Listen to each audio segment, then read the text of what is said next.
to this week's Thirsty Thursdays. I'm excited for another week of good drinks. Today we made a hibiscus tea sparkler. How do you like it, Ginny? This drink is great. It's probably one of my favorites since we started this.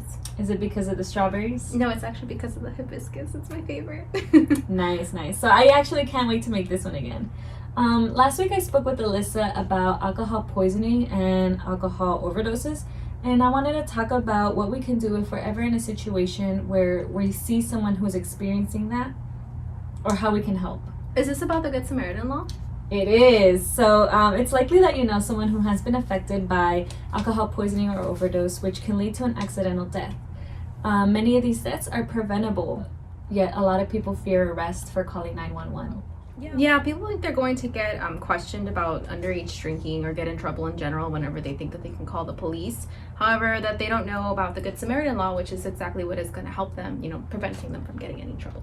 Yeah, the Good Samaritan Law is designed to encourage people to quickly seek medical care for someone who needs it by providing limited protections from arrests, charges, or prosecutions from low-level drug violations.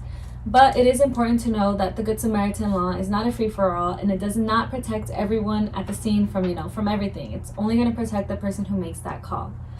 And then for the people that are seeking protections from the law, should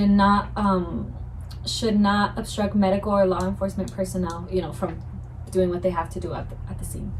So it's called the Good Samaritan Law because people are being good Samaritans, aka, people that are basically trying to call out for help. Yes, because they're good people, which is what a good Samaritan is. That way, it makes it really easy to remember. This law will be the one that will protect you, and we hope that you remember this information and share it with people so that if you ever find yourself in this type of situation, you should always be calling 911. Make sure to join us next time in October for some spooky drinks. Thanks for that information, Liz. Thanks for watching us.